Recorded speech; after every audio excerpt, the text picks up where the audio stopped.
Voici la fontaine de la cabane ONF de l'Estagnol. Comme vous pouvez le constater, elle coule plus beaucoup. Donc je pense que ça va être chaud trouver les zones de ravitaillement en eau pendant les 4-5 jours. Sinon, voici la cabane de l'Estagnol, maison forestière. Et le petit sac à dos. Il fait à peine 15 kg avec les 4 litres de flotte. Non, vraiment, ça va. Dernier ravitaillement en eau. Le prochain, ça sera demain vers 9-10 heures. Donc j'ai fait le plein.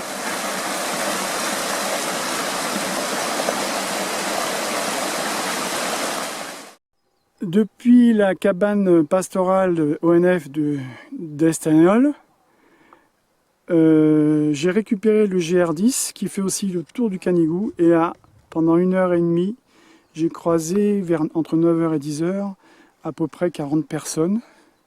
Donc c'est a priori très parcouru. Et là, je suis arrivé au col. Alors comment il s'appelle ce col déjà? Le col de la Ciraire. Là c'est le col de la Ciraire. Et là maintenant je ressors du GR pour prendre une sorte de HRP qui va me monter tout là-haut, mais on ne le voit plus. On voit que côté espagnol il y a des nuages. Voilà. On voit des gens qui montent avec carrément la flotte. Oh, il y en a qui sont chargés. Peut-être qu'ils vont faire la même chose que moi. En fait, j'ai trouvé un itinéraire bis qui permet de monter au pic de Créus et ensuite redescendre dans une pente raide qui est quand même un sentier, hein, pour ensuite retrouver un replat qui fait la taille d'un terrain de foot, 300 mètres sous le sommet. Donc, théoriquement, ils n'annoncent pas d'orage. Par contre, je pense que les nuages vont monter ce soir. Ils n'annoncent pas d'orage et donc, puisqu'ils n'annoncent pas d'orage, ça va être sympa comme bivouac. C'est un peu en dehors des sentiers battus.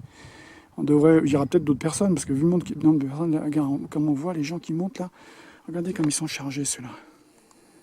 Alors moi, j'ai un sac de 15 kg, j'en suis content, et eux ils sont chargés de je sais pas comment. Enfin bon, allez. L'endroit du bivouac est là-bas, c'est le grand terrain de foot, légèrement en pente, mais vous voyez le plat qu'il y a, c'est une grande prairie, il y a peut-être même des bestioles. Ah oui, il y a des vaches, je les vois les vaches. Bon, donc c'est une sorte de jasse. Pour aller là-bas, il faut monter au sommet du Créus, faire 500 mètres de dénivelé de plus, et redescendre de 300-400 mètres. Voilà. Bon, ben, on voit l'objectif avant que les nuages n'arrivent, ça serait sympa. Pic de Créus, eh bien, j'en ai bavé vers la fin. J'ai dû me prendre un petit dopant à base de pizza et de Coca-Cola. Maintenant, il faut que je trouve le chemin de descente, il est par là. C'est pas très net, mais bon, a priori, ça a l'air de passer. C'est un petit chemin ariégeois, quoi. Sinon, pour la petite histoire, la dernière fois où j'étais 13 vents, j'avais dit à Julie et à Florian que j'avais vu un renard en contrebas, mais il était bien gros, un renard roux orangé. A posteriori, je pense que c'était un ours, excusez-moi, les effets d'altitude. Non, un ours, parce que quand je l'ai vu courir, je voyais même pas ses pattes, puis il courait très très vite. Il était pas, c'était un bouleau plutôt qu'un animal élégant comme les renards quand ils courent. Donc il courait très très vite. Donc bon, puis j'ai 13 vents, c'est derrière la caméra au fond là. C'est ce que je ferai après-demain. Voilà. Donc je vais descendre et atteindre le petit lieu de bivouac qui est juste avant la limite des nuages. Quand même ça bouchonne un peu là. Bon, faut pas dormir là quoi. On sait pas trop bien. Théoriquement ils n'annoncent pas d'orage, hein, mais bon. Je préférerais éviter. Si vous voyez ce que je veux dire. On voit quand même c'est un peu nuageux vers 1500 mètres d'altitude. Vallée de Perpignan, ça ne l'est pas trop. Et derrière, ce qu'on a vu tout à l'heure, c'était l'Espagne, la Catalogne plutôt, excusez-moi. Après 2 heures de repos bien mérité dans les alpages à 1800 mètres, où ça sentait bon les bousses de vache, maximum, il y avait au moins aussi une quinzaine de chevaux. Je me suis dit, vu qu'il me restait 1 heure, 1,5 litre seulement d'eau, jusqu'à demain matin, 8-9 heures, je me suis dit qu'il fallait peut-être que je descende chercher de la flotte. Donc j'ai repris je vais reprendre mon bâton de pèlerin, descendre encore 200 mètres de dénivelé un peu fort, et ensuite je récupère le GR, autoroute, sur 3/4 d'heure, et j'arrive à un gros torrent où là il y a même la fin d'une piste, donc facilement, je pourrais facilement me réhydrater complètement. Alors que sinon, je me serais réhydraté en vitesse demain matin. C'est compliqué quoi, mais il n'y a pas beaucoup d'eau hein, quand même maintenant. Hein. Les brouillards remontent en plus. Bon, je ne sais pas trop bien ce que ça va donner. Donc je descends. 1h30 de marche supplémentaire. Donc 5,5 jusqu'ici, avec 1400 mètres de dénivelé, mais maintenant 1h30. Voilà. Alors vous faites le GR10, il y a plein de monde. Vous faites le tour du Val-Espire, un autre sentier, il n'y a personne. En plus, il y a un bruit qui est sympathique que j'entends, là, le torrent. Un gros torrent qui bouillonne. Ça. Ah, le montage de la tente est un peu plus compliqué en terrain hostile, c'est-à-dire pas complètement plat. Bon, théoriquement, ça devrait tenir s'il pleut, mais bon, ça me surprendrait qu'il pleuve. En fait, vu que le temps gris se dégage. Voilà, regardez. Sympa, puis alors là, c'est le grand confort. Hein. C'est vraiment une tente de place. Hein. Vraiment une tente de place. Regardez. C'est géant. 1,2 kg. Ha.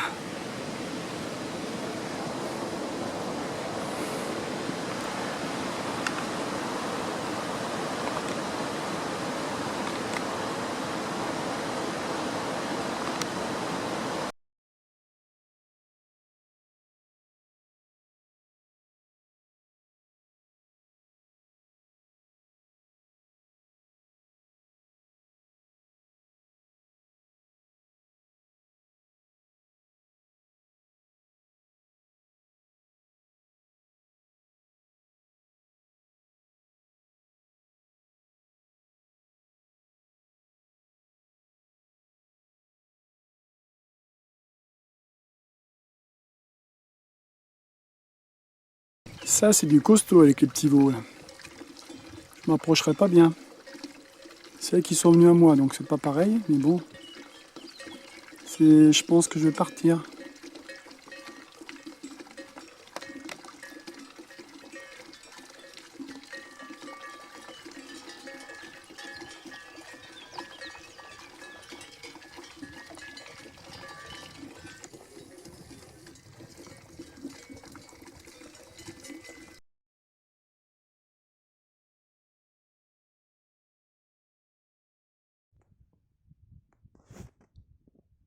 Voici le paysage. Petit nuage inoffensif a priori, d'après la météo. Je suis à 1900 mètres d'altitude sur ma montagne fétiche. Devinez? Le Puig del Tres Vantes, qui est là. Demain, je monte jusqu'en haut, je traverse la crête et je descends derrière à l'aplomb de la cheminée du Canigou. Puis je reviendrai par une variante, je ne passerai pas par la cheminée. Ce que j'ai fait hier est dans les nuages. On voit le fil de la crête, la descente avant de dormir, vraiment hyper en contrebas. Voilà.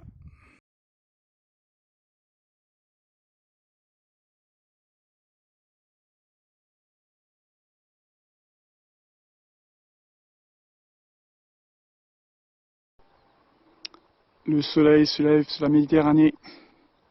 Il est 6h15, je suis prêt à partir. Il y a eu un peu de vent cette nuit, je me méfie un peu du vent sur la Puig des 13 vents.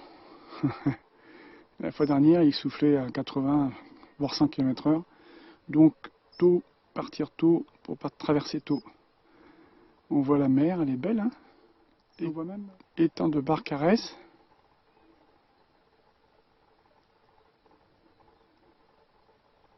Étang de Canet. Et le soleil se lève sur la Méditerranée. Il est 6h15.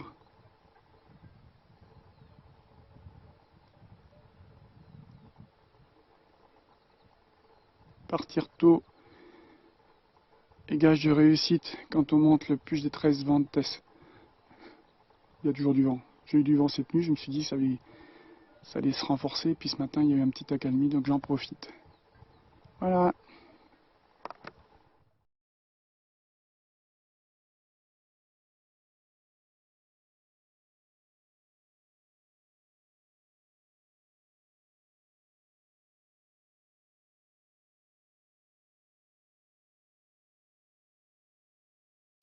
La tétée du matin.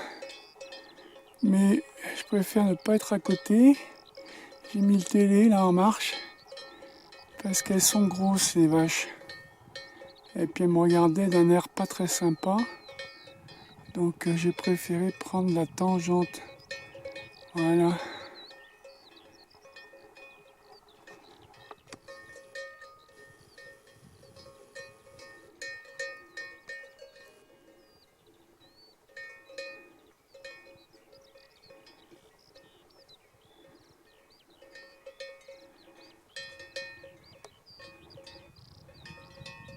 Il fait frais ce matin.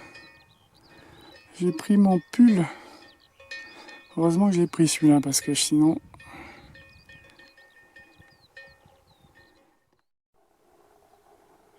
Des isards.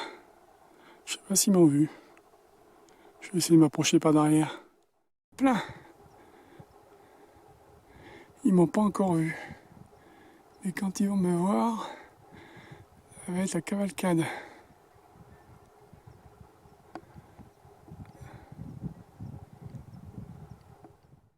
Tu me vois, mais je te vois aussi. Je suis un chasseur d'images. T'es à l'ombre, mais je te vois bien. Le sommet le plus à droite, c'est le Syncréus, celui que j'avais fait avant-hier. J'étais descendu par la petite crête que vous voyez de profil. J'avais voulu dormir sur le terrain de foot en bas, mais il y avait plein de vaches et puis il n'y avait pas d'eau. Donc j'avais continué à descendre et j'ai atterri dans le fond de la vallée, en contrebas. Ici, là.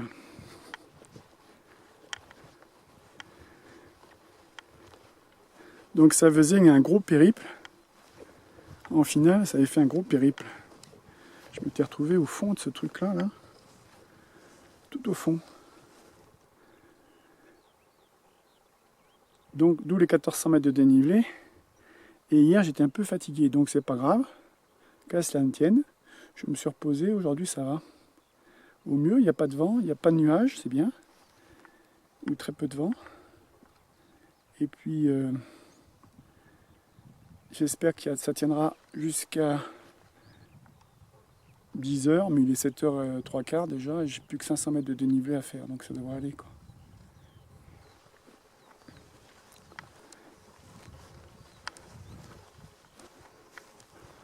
Bon, pour la petite anecdote, en ski de rando, on garde ses distances quand il y a la nivologie qui est mauvaise.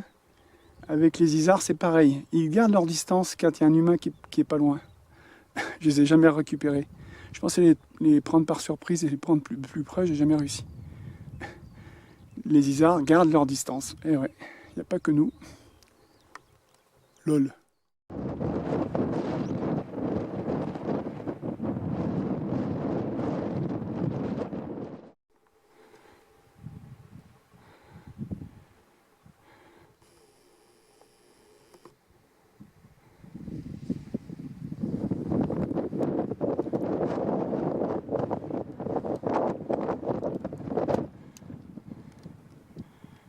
Allez, vas-y, attends tranquillement.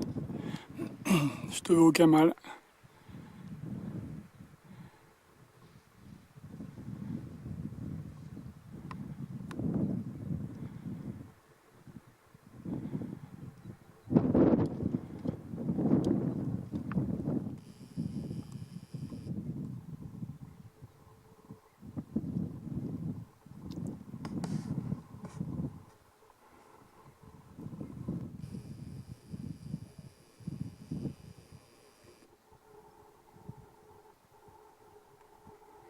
Il me regarde, hein.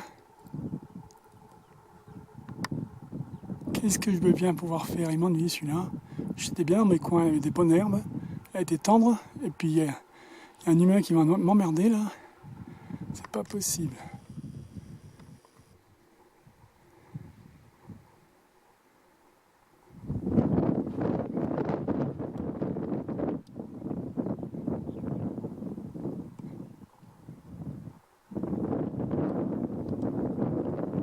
Il était pas trop heureux quand même. Je vais arriver à l'antécime du Puig des 13 vents et comme d'habitude il y a du vent.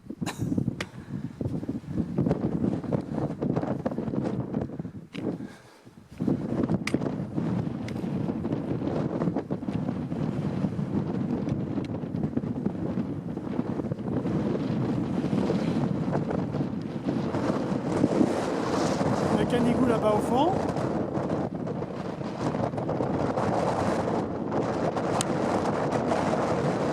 Le Puig des 13 vents là.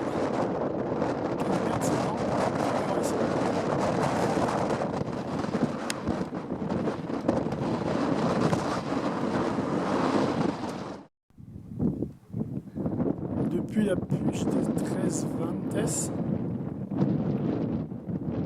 on voit le Grand Barbet. Bien sûr le canigou avec la cheminée.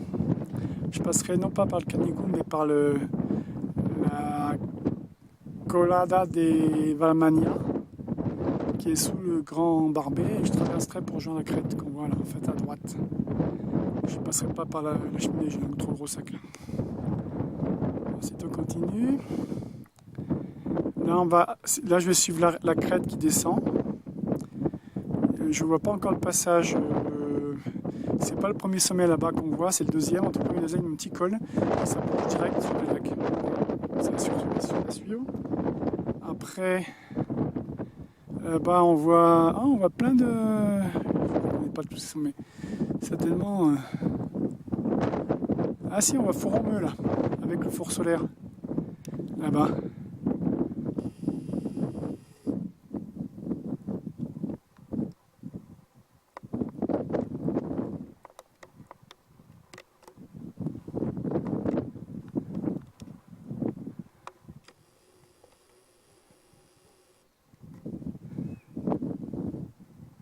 Un bout de marmotte, ils sont tranquilles ici, ils sont pas emmerdés.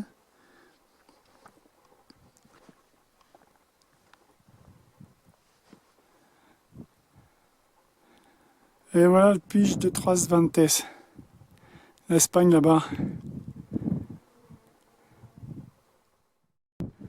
L'objectif c'est d'atteindre le lac. Et pour aller au lac, il va falloir descendre cette pente qui doit faire au moins 100 mètres de haut. Un peu raide, mais pas. Bon, on voit le chemin. Mais avant ce pied, les tas de cailloux là. Il y a une petite quantité, il y en a au moins pour une demi-heure de cailloux. Après le chemin, je pense, ça va quoi. Faire gaffe. On voit bien le canigou avec la cheminée, le Grand Barbet, et là, les petits étangs de caddie. Je vais dormir certainement dans le premier, le gros là. Et ce que j'ai fait, c'était dur. La descente était très technique. Heureusement, j'avais un sac léger, un sac de 20 kg, j'aurais pas pu. J'avais un sac là, il doit faire 12 kg, il y a pratiquement plus d'eau. Donc ça va.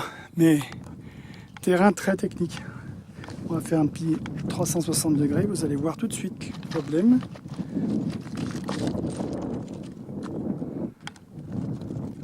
Et là, je redresse. Oh! C'est impressionnant. Voici mon petit emplacement de bivouac pour ce soir. Après les petites frayeurs, pas grand, mais j'ai l'impression que je vous ai vu si ça en terrain pourri. C'était là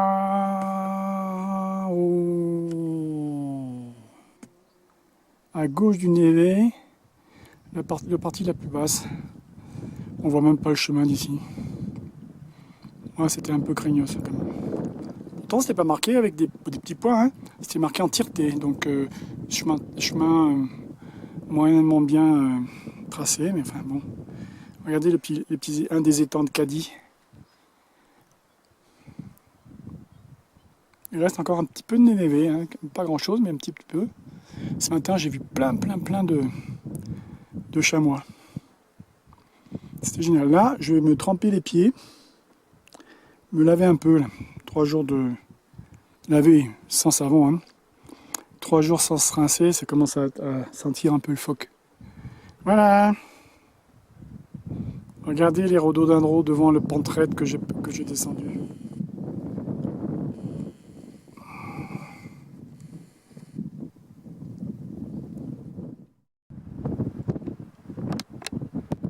J'ai couru après les chamois toute la journée et là j'en ai juste un à côté du campement. Vous voyez plutôt.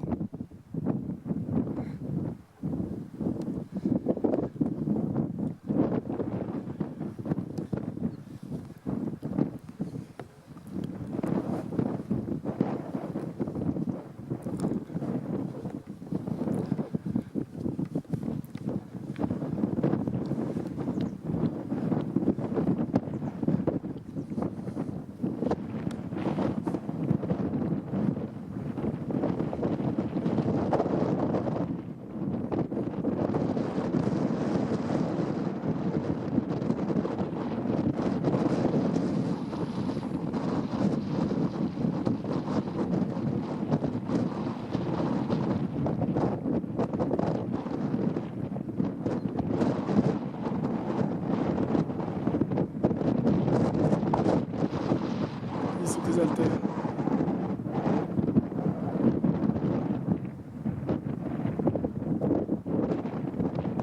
Il m'a vu.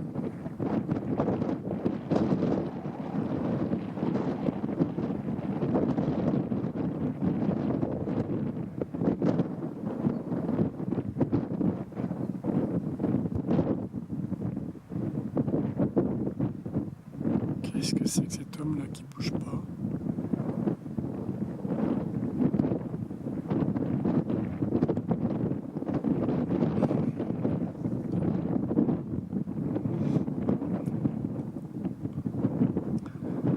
Et là, il bouge pas d'un poil, mais il me regarde. Je caille avec le vent là, qui est comme assez frais. Le soleil il tape énormément et le vent est frais.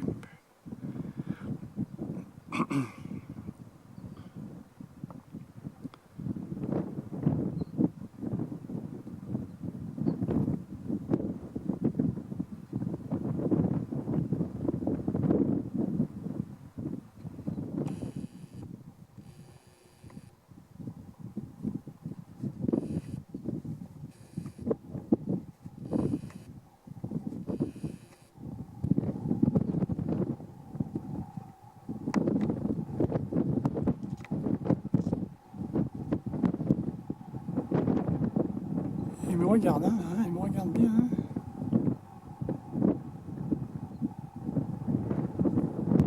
Pas content, il secoue la tête.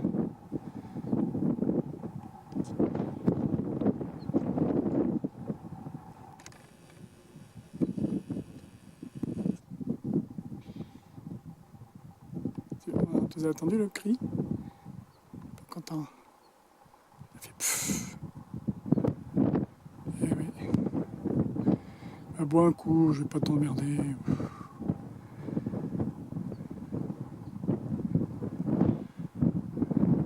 Fait comme les chamois, les isards, c'est pareil. Hein. La même famille. Ça caille là. Heureusement, je me suis mis au-dessus. On entend bien le bruit. Comme le feulement de Machka.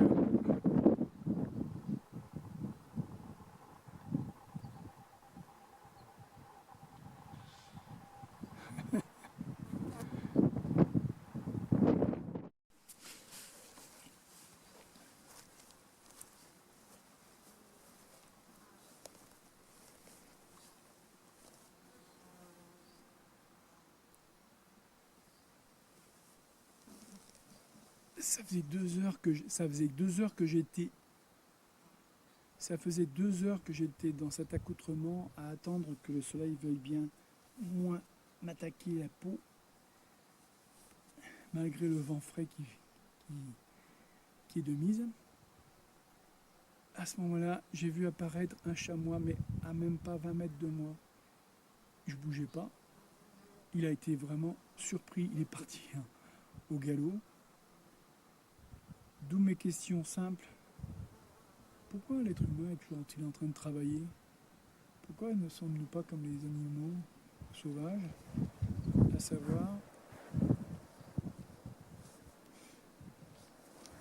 à savoir, alors attendez, je m'avance parce que sinon on va plus rien comprendre.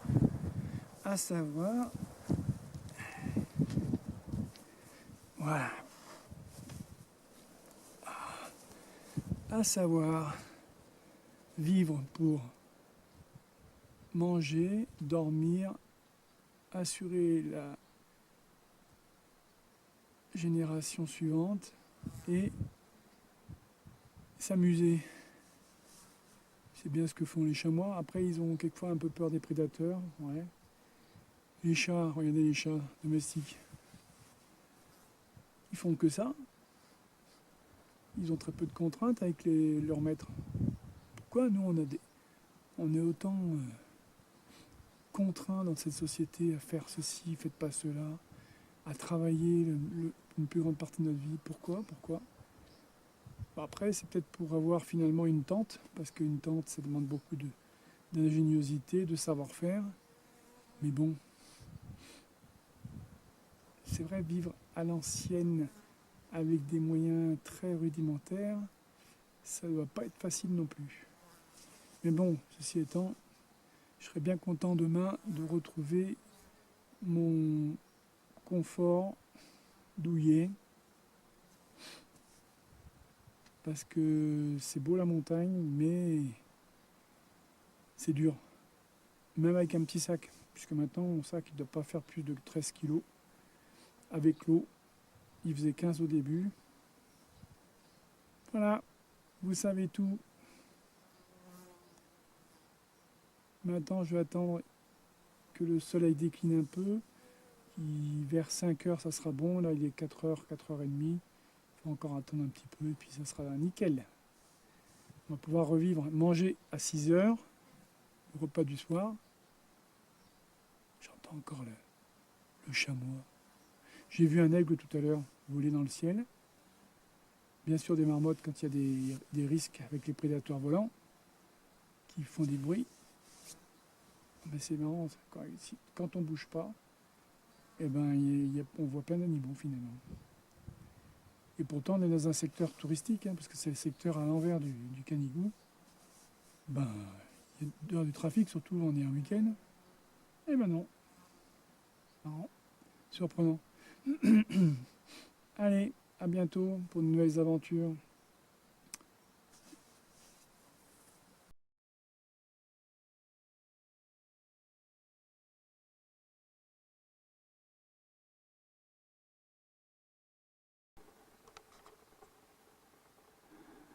L'intérêt d'un petit sac à dos de 45 litres, obligatoirement, c'est que quand il faut passer ces cols là que vous voyez là ensoleillés en pente bien raide avec un petit sac, c'est quand même plus facile qu'avec un gros. Je suis passé de 3-4 ans en arrière de 22 kg à 15 kg et là hier j'étais à 12 kg sans eau. Tout est dans la différence de poids. Là j'aurais eu du mal à passer avec un poids de 20 kg. 7 heures, il est 7 heures. Je monte de 5-10 mètres et au détour de la montée, qu'est-ce que je vois apparaître? Le Canigou.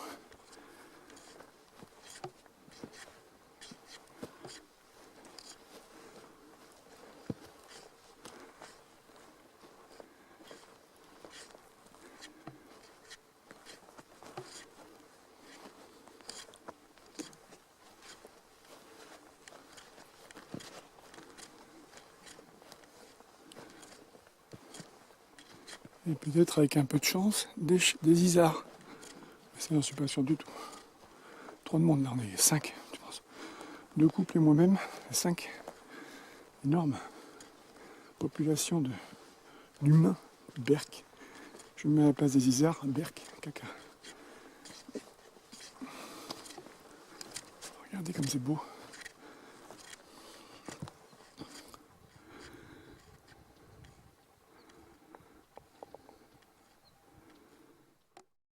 Impressionnant vu d'ici le sommet du Canigou. Sommet des PO.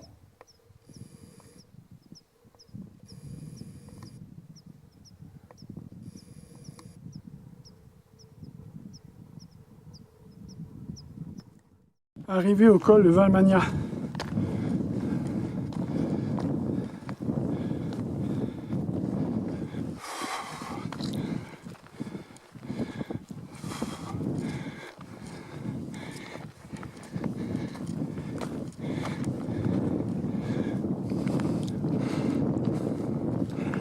La mer Méditerranée.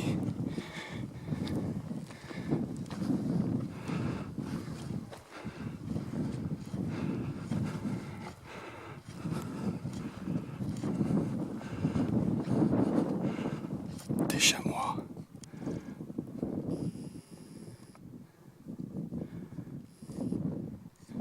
Excusez-moi, des isards. Il y en a qui m'a vu.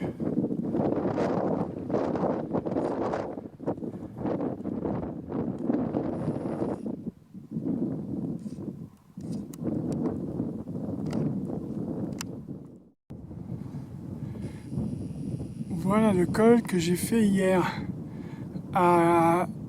entre les deux névés. Putain. J'aime pas trop sur le truc du terrain. Des saxifrages. La particularité, c'est que c'est des petites fleurs qui poussent sur de la moraine ou de terres pauvres et qui ont très peu de tiges, tellement il y a du vent, il fait froid, etc. Regardez comme elles sont belles.